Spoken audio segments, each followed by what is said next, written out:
दोस्तों आदाब सलाम और सत श्री अकाल।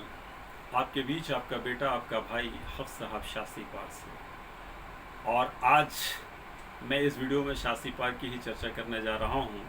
और चर्चे का विषय है कि शास्त्री पार्क में जो जुमरात बाज़ार पे जो सीवर की पाइपलाइन बिछाई गई है उसी के बारे में मैं चर्चा करने जा रहा हूं। तो आइए चर्चा को शुरू करते हैं। हमारे शास्त्री पार्क से बहुत सारे भाइयों बहनों और बुज़ुर्गों ने फ़ोन के माध्यम से फ़ेस टू फेस के माध्यम से यानी मिल कर के जो जुमरात बाज़ार पे जो सीवर की पाइपलाइन बिछाई गई इसके संबंध में बहुत सारे हमसे सवालात किए गए, जिसके जवाब हमारे पास थे नहीं। तो हमने सोचा कि लगता है कि हमारे शास्त्री पार्क के लोग जो है ये सीवर पाइपलाइन बिछने की वजह से बहुत सारे अपने मस्तिष्क में जो है सवाल लेकर के बैठे हुए हैं। इनको संतुष्ट करना मेरा ये कर्तव्य बनता है, जिसके लिए मैं जो है उनके सवालों का जवाब लाने के लिए मैं अपने माननीय विधायक श्री चौधरी ज़ुबैर साहब के पास में गया और सारे सवालों का जवाब लेकर के मैं आया। उसके बाद मैंने सोचा कि मैं कितने लोगों को फ़ोन करूँगा, संभव नहीं है। कितने लोगों से मैं मिलूँगा, संभव नहीं है, क्योंकि सैकड़ों में हमारे पास फ़ोन आया है इस संबंध में। और सैकड़ों में हमसे लोगों ने फ़ेस टू फेस मिल करके सवाल किए हैं। तो मैंने सोचा कि हमारा जो है एक व्हाट्सएप ग्रुप है, शास्त्री पार्क समस्या समाधान ग्रुप, जिसके माध्यम से जो है हमारे शास्त्री पार्क के बहुत सारे भाई जुड़े हुए हैं, जिन्होंने सवाल किया भी है, जिन्होंने नहीं भी किया है। तो हम ऐसा क्यों ना करें कि हम शास्त्री पार्क समस्या समाधान ग्रुप के माध्यम से ही वीडियो के माध्यम से हम सारे सवालों का जवाब देते हैं, ताकि हमारे जिन्होंने सवाल किया हो तो भी, जिन भाइयों ने सवाल ना किया हो उनको भी मतलब जो है सारे सवालों का जवाब मिल जाए और जो जुमरात बाज़ार पे सीवर पाइपलाइन जो बिछी है वो संतुष्ट हो जाए। तो आइए हम शुरू करते हैं कि हमारे शास्त्री पार्क के भाइयों का सबसे पहला सवाल क्या था। हमारे भाइयों ने सवाल ये किया था कि हफ्स साहब ये बताइए कि जो जुमरात बाज़ार पे जो सीवर पाइपलाइन जो बिछाई गई है इससे क्या फ़ायदा है, क्यों बिछाया गया है। मैंने उनको यही बताया कि हमारे शास्त्री पार्क में आए दिन कॉलोनी में जो गलियां हैं, सीवर जो है लीकेज होता रहता है, वाटर फ्लो होता रहता है, जिसके वजह से घरों में पानी घुसता है। गलियों में जो है सैलाब के बायस यानी बाढ़ की मानिंद जो है कहानी बन जाती है, जिसकी वजह से आए दिन जो है जल बोर्ड की गाड़ियाँ बुलाई जाती हैं और इधर सफाई करके जाता है, फिर दूसरे गलियों में मतलब जो है ये सिलसिला चालू हो जाता है, फिर तीसरे रोज़ जो है फिर उसी गली में सिलसिला शुरू हो जाता है। तो इस परेशानी को लेकर के फिर जब बात आगे बढ़ाई गई तो इसमें जो इसके विशेषज्ञ जो इंजीनियर जो होते हैं वो आए, उन्होंने चेक किया। चेक करने के बाद निदान उन्होंने यही निकाला कि जो इस कॉलोनी की मेन पाइपलाइन है, यानी जुमरात बाज़ार वाली जो मेन पाइपलाइन है, ये 160 मीटर जो है ये पाइपलाइन डिस्टर्ब है। ये पाइपलाइन अगर चेंज कर दिया जाएगा तो बहुत कम जो है कॉलोनी के अंदर जो गलियां हैं वाटर फ्लो होने का सीवर के अंदर से चांसेस कम हो जाएगा। तो इसी बातों को लेकर के जो है ये पाइपलाइन बिछाई गई है।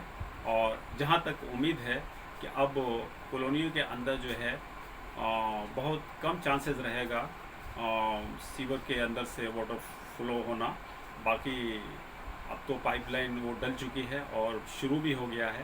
अब रिज़ल्ट हम भी देखेंगे, आप भी देखेंगे कि कितना परसेंटेज जो है हमें सफलता इस पाइपलाइन से मिलती है। तो आप समझ गए होंगे कि ये पाइपलाइन क्यों डाली गई।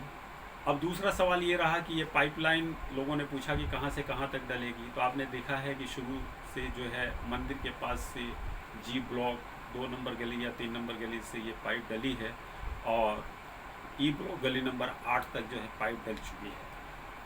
तो बहुत से लोगों ने ये सोचा कि भाई बड़ा काम स्लो स्लो चल रहा है, अभी 8 नंबर तक आया है, अभी ई ब्लॉक गली नंबर 1 तक जानी है और बीच में ये गड्ढा पड़ा हुआ है, परेशानी ऐसी हो रही है, गाड़ियाँ एक्सीडेंट कर रही है, लोग गिर रहे हैं, बच्चे गिर रहे हैं, बुजुर्ग गिर रहे हैं, जवान भी गिर रहे हैं, ये हो क्या रहा है। तो मैं ये भी सवालों का जवाब दे करके आपको मुतमईन कर देना चाहता हूँ कि पाइपलाइन जो है 160 मीटर डैमेज थी, जो जी ब्लॉक को गली नंबर 2 या 3 से जहाँ से डली है मंदिर के पास से, वो ई ब्लॉक गली नंबर 8 तक 160 मीटर हो चुका है। यानी जितनी डैमेज पाइप थी, पुरानी पाइप जो है उसको क्लोज कर करके नई पाइपलाइन डाल दी गई है और वो पाइपलाइन चालू हो चुकी है।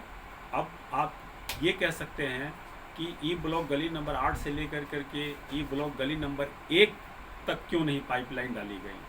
तो इंजीनियरों ने जब सर्च किया था तो उनको जो है सर्चिंग के दौरान ये बात आई सामने कि 160 मीटर ही पाइपलाइन डैमेज है। यानी जी ब्लॉक गली नंबर 2 या 3 से जहाँ से पाइप डली है वो ई ब्लॉक गली नंबर 8 तक 160 मीटर जहाँ तक डैमेज थी वहाँ तक जो है नई पाइपलाइन डाल दी गई है। अब ई ब्लॉक गली नंबर 8 से लेके ई ब्लॉक गली नंबर 1 तक जो पुरानी पाइपलाइन है वो पाइपलाइन डैमेज नहीं है, वो सक्सेस है। इसलिए उसकी बेहतर हालात को देखते हुए इंजीनियरों ने उसको जो है चेंज करना मुनासिब नहीं समझा और उन्होंने 160 मीटर जो डैमेज पाइप थी वहाँ पे फ्रेश पाइप डाल दिया है और पाइपलाइन को चालू कर दिया है। और आगे उनका ये भी कहना है कि अगर भविष्य में ऐसा लगा कि ये भी जो पाइपलाइन ई ब्लॉक गली नंबर 8 से लेके ई ब्लॉक गली नंबर 1 तक जो पुरानी पाइपलाइन अगर परेशान करेगी तो इसको भी चेंज कर दिया जाएगा। मगर फ़िलहाल में पाइपलाइन जो है ये पुरानी सक्सेस है, ऐसा नहीं लगता है कि ये कोई परेशानी का सबब बनेगा। इसलिए जो पाइपलाइन 160 मीटर बिछनी थी वो बिछ चुकी है। अब आगे कोई पाइपलाइन नहीं बिछनी है, पाइपलाइन का काम समाप्त हो चुका है और पानी भी इससे मतलब बहना शुरू हो गया है। अब पाइपलाइन का काम ख़त्म हो चुका है और जो ये पाइपलाइन को डालने के लिए बीच में जो रोड जो टूटी है तो उसका भी निदान होगा। ऐसा नहीं है कि इसको छोड़ा जाएगा। हाँ, ये बात सही है कि पाइप डालने के लिए जो है गड्ढा हुआ, उसके बाद जो है बारिश हुई, मिट्टी बैठी, उससे और मतलब जो है गड्ढा हुआ जिसके वजह से बच्चे भी गिरते हैं, जवान भी गिरते हैं, ज़ईफ़ भी गिरते हैं, ई रिक्शा भी पलटती हैं, टू व्हीलर भी पलटते हैं। परेशानियां तो हुई हैं, इसमें कोई शक नहीं है, मगर वो भी अब तक ठीक हो गया हुआ होता, मगर बारिश होने की वजह से, वेदर की ख़राबी की वजह से जो है ये काम नहीं हो पाया। मगर इंशाअल्लाह ताला उम्मीद है कि जैसे पहले गलियाँ थी उसी तरह से इस गड्ढे को भर कर करके और एक रोड बनाने के लिए जो मटेरियल दे करके तैयार किया जाता है उस तरह से वो मटेरियल दे करके रोड जैसे थी वैसे मुकम्मल कर करके हम सभी शासी पार्क वालों को वो रोड मिल जाएगी। तो ये सारे सवालात आपके थे जिसका जवाब मैं विधायक महोदय से मिल करके मैं लेकर करके आया और अपने ग्रुप शासी पार्क माध्यम से मैंने आपके बीच ये वीडियो पेश कर दिया।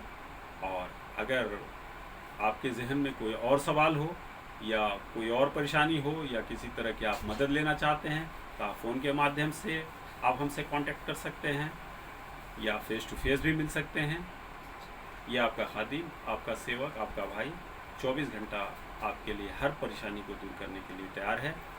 आपका भाई, आपका बेटा हक साहब, शास्त्री पार्क। धन्यवाद।